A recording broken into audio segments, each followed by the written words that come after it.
नमस्कार प्यारे बच्चों। आज हमारी कक्षा एमए फाइनल ईयर 7वां प्रश्न पत्र भाषा विज्ञान और मैं एकता देवी सहायक आचार्य हिंदी साहित्य संघवी मातुश्री पूरीबाई भूरमल जैन राजकीय महाविद्यालय शिवगंज से।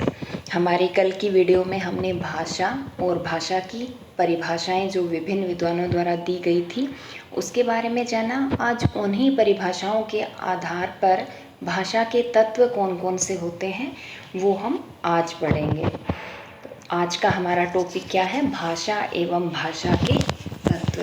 क्योंकि भाषा की परिभाषाओं का और भाषा क्या होती है उसका अध्ययन हमने हमारी कल की वीडियो में अच्छे से कर लिया था।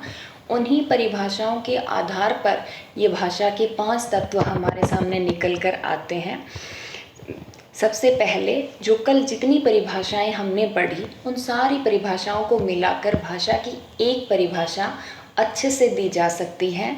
वो है भाषा मानव मुख द्वारा उच्चरित यादृच्छिक ध्वनि प्रतीकों की वह सार्थक व्यवस्था है जिसके माध्यम से किसी भी समाज या वर्ग विशेष के मनुष्य परस्पर भावों विचारों को अभिव्यक्त करते हैं।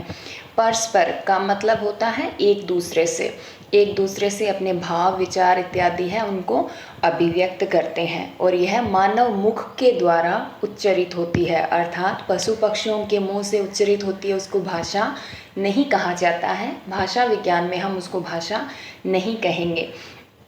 इसी के अंदर एक दूसरा नाम आया है यादृच्छिक। ये सब हम इन क्या क्या अर्थ होता है इनका ये हम भाषा के तत्वों में पढ़ेंगे। कुल मिलाकर भाषा की एक सार्थक जो परिभाषा है वो क्या है?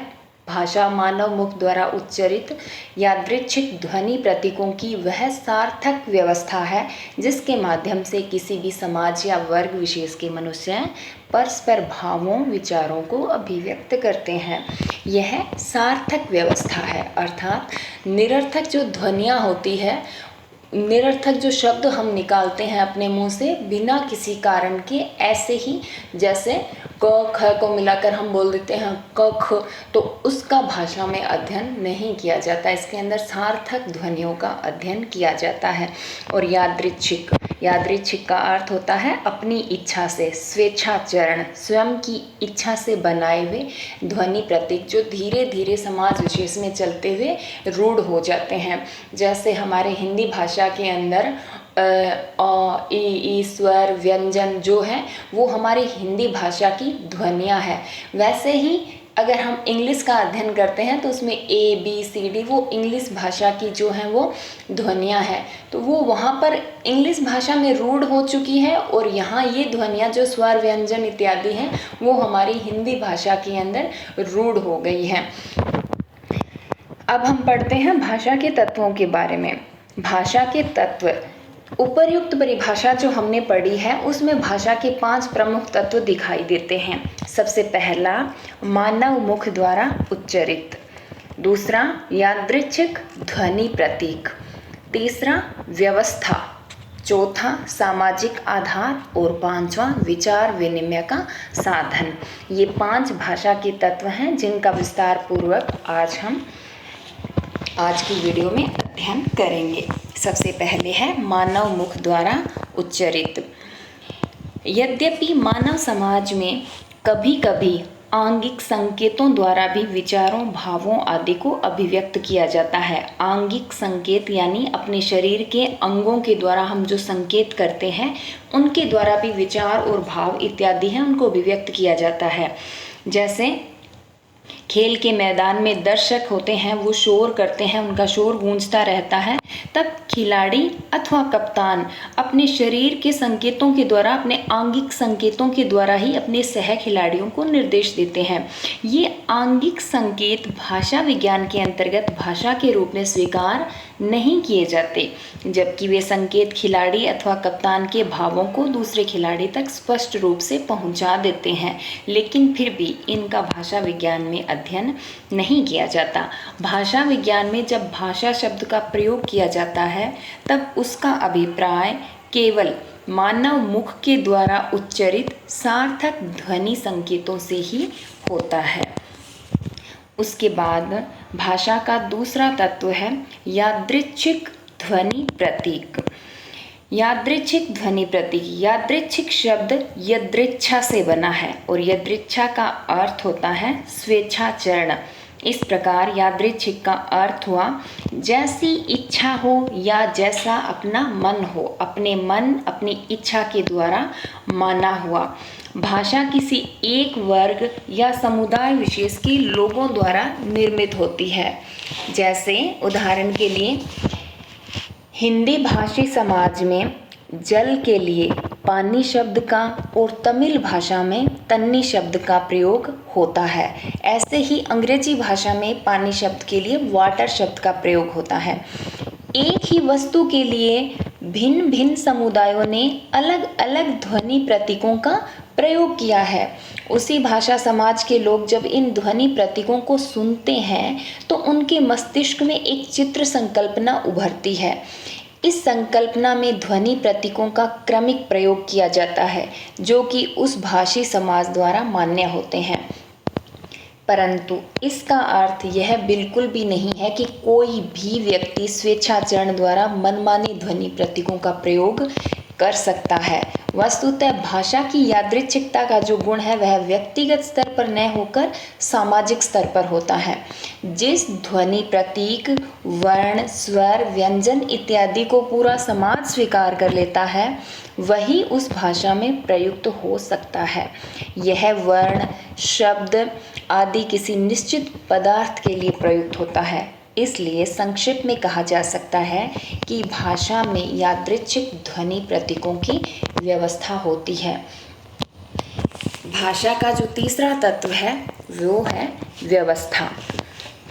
भले ही भाषा में ध्वनि प्रतीकों का निर्माण किसी भाषियों की यदृच्छा अर्थात स्वेच्छाचरण से होता है, परंतु शब्द, पद, वाक्य, अर्थ इत्यादि के स्तर पर उसके ध्वनि प्रतीकों का सुव्यवस्थित क्रमिक प्रयोग होता है।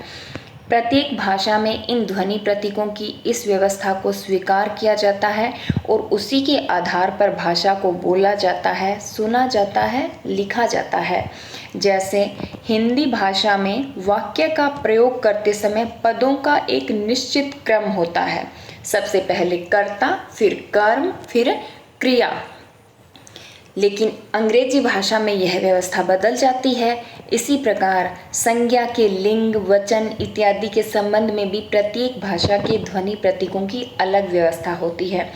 चूँकि प्रत्येक भाषा किसी विशेष समाज या समुदाय द्वारा स्वीकृत होती है, यही कारण है कि किसी भी एक भाषा की ध्वनि व्यवस्था दूसरी भाषा की ध्वनि व्यवस्था से भिन्न होती है। यह तो संभव है कि किन्हीं दो भाषाओं में कुछ व्यवस्थाएं समान हो, परंतु सारी व्यवस्थाएं समान हो यह सर्वथा असंभव होता है। जैसे हिंदी में संज्ञा के केवल स्त्रीलिंग व पुल्लिंग की व्यवस्था है, तो संस्कृत में स्त्रीलिंग, पुल्लिंग व नपुंसकलिंग होते हैं। इसी प्रकार जर्मन भाषा में भी स्त्रीलिंग, पुल्लिंग व न्यूट्रल लिंग की व्यवस्था होती है।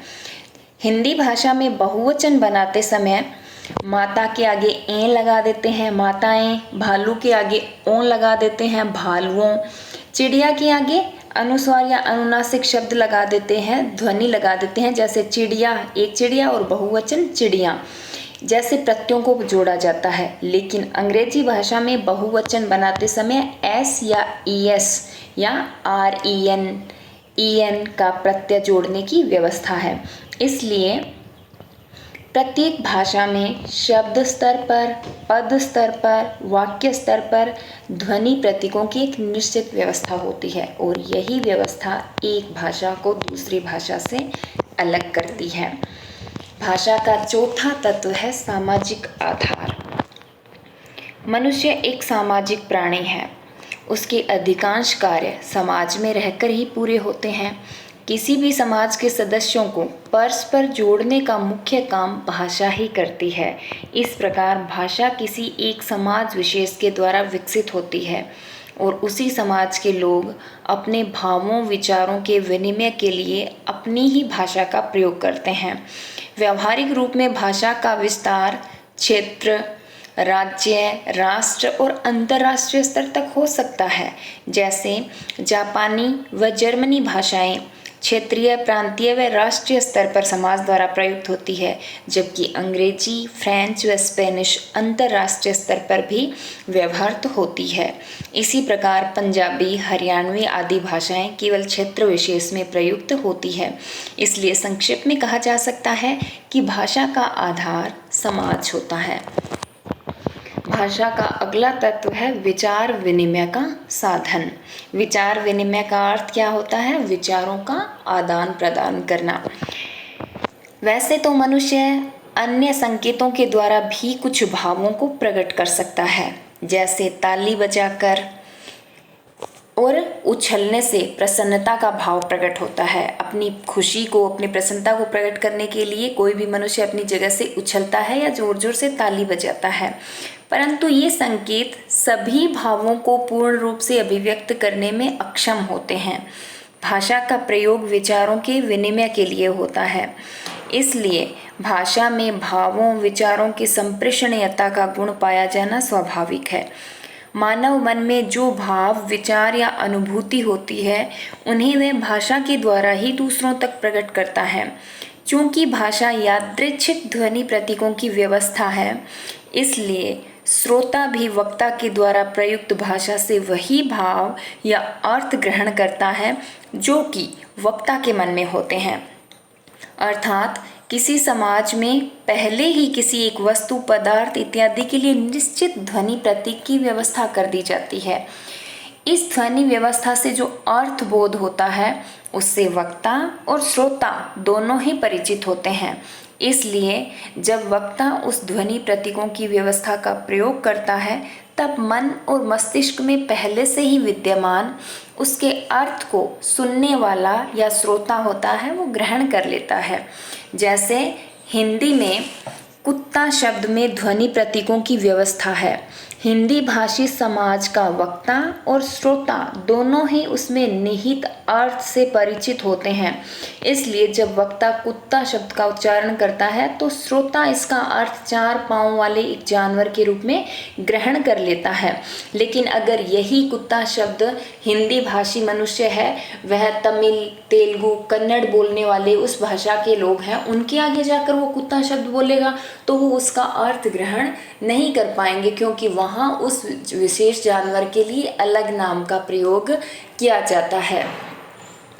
इस प्रकार भाषा वक्ता और श्रोता के बीच विचार विनिमय का सबसे सशक्त माध्यम अथवा साधन बनती है। ये आज की वीडियो में हमने भाषा के तत्वों का अध्ययन किया। भाषा के कौन कौन से तत्व होते हैं? 5 तत्व होते हैं। सबसे पहले भाषा का तत्व था मानव मुख द्वारा उच्चरित यादृच्छिक ध्वनि प्रतीक, व्यवस्था, सामाजिक आधार और विचार विनिमय का साधन। ये 5 जो तत्व हैं वो भाषा के प्रमुख तत्व हैं। अब हम हमारी अगली वीडियो के अंदर भाषा के